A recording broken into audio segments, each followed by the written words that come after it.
या आंदोलनामागचा हेतू काय नेमकं? झाल्यानंतर टेंभुर्णी शहरातून नागरिकांच्या गैरसोय होत होती म्हणून हा रस्ता झाला.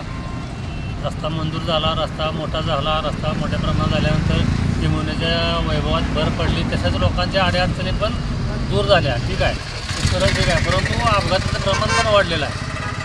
मधून जाणारे पाळीव जनावरे असतील, कुत्रे असतील, पेंढरे असेल, गायगुरं असतील, त्याच्यामुळं ह्या पोलच्या मधून जाणारे त्यामुळं अपघात वाढलेत. रस्ता वाहन बेफात चाललेत, त्याच्यामुळे अपघात वाढलेत. आणि अशामध्ये अंधाराचा फायदा घेऊन चोरांना म्हणा किंवा रोड रोमियांना जनतेच्या त्रासाला, नागरिकांच्या त्रासाला सामोरं जावं लागतं. त्याच्यामुळे महिलांना, वृद्ध लोकांना त्रास होतो आहे. आणि शाळकरी लोकांना आता भविष्यात काही दिवसांनी शाळा चालू होतात. 10वी असतील, 12वी असतील, ट्युशन्स होतात. ट्युशन संध्याकाळी 7 वाजेपर्यंत 8 वाजेपर्यंत चालतात. त्यानंतर त्यावेळेस लोकांना, विद्यार्थ्यांना, मुलींना घरी जाण्यासाठी ह्या रस्त्याचा फायदा होणार आहे. परंतु ह्या हायमास बंद आहे. हायमास बंद ठेवण्यामागचं कारण गौड बंगाल काय? तुमचा भ्रष्टाचार झाला आहे, कोण कोणाला कशामुळं अडवणूक झालेली आहे, कोण कोणाला काय देत नाही, घेत नाही, ह्याच्यामागचं गौड बंगाल हे शासनानं ओळखून काढावं. आणि ह्या लवकरात लवकर ह्याच्यामागचं जे काय तुमचं कर कारस्थान आहे ते थांबवून प्रशासनानं किंवा कुठल्याही दोन्ही असतील, हायवे असून, ग्रामपंचायत असू द्या अथवा केंद्रीय रस्ते विकास असू द्या, यातून आम्हाला, आमच्या जनतेला लवकरात लवकर हे पथदिवे चालू करून इथं उजेडाचा करावा आणि लोकांची गैरसोय आहे ती दूर करावी.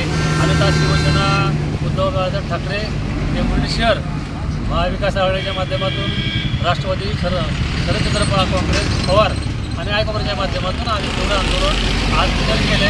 मग भविष्यात आम्ही जे महाआरती करू, त्याच्या उपर अजून भविष्यात रस्ता रोको करू. पण लवकरात लवकर ह्या प्रश्न सोडावा, मार्गी लावावा एवढी विनंती करतो. संबंधित ठेकेदाराकडून असं कळतंय की त्यांना हे काम म्हणजे पूर्ण करण्यासाठी काही अडचणी येत आहेत. ह्याच्याबद्दल आपलं काय मत आहे? आता खरं तर तुम्ही म्हणताय त्याच्यात ते असू शकतं, कारण लाईट बसून जवळपास वर्ष होतं आहे आणि या ठिकाणी लाईट चालू होत नाही. त्यामुळे जशी तुम्ही सांगितली की सूत्राची माहिती आहे, तिथून कोणाची हरकत घ्यायची राहिली असेल तर ते मला तर माहिती नाही, पण असूही शकतं. कारण लाईट उभे आहेत, फक्त कनेक्शन घ्यायचं राहिलं आहे. आणि मग तसं काय असेल तर सुरेश भाऊंनी सांगितल्याप्रमाणे प्रशासनाने जी कुणी काम अडवतं किंवा कुणी काही मागणीसाठी काम अडवतं आहे त्याच्यावर तक्रार करावी आणि टेंभुर्णीतील नागरिकांचा प्रश्न लाईट चालू करून सोडवावा.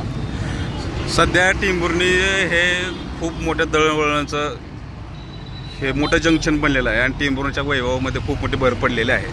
तरीसुद्धा वैभव पूर्ण होऊ नये अशी काही लोकांची इच्छा आहे का, जेणेकरून लाईटीचं हे जे काम आहे ते अपूर्ण राहिले?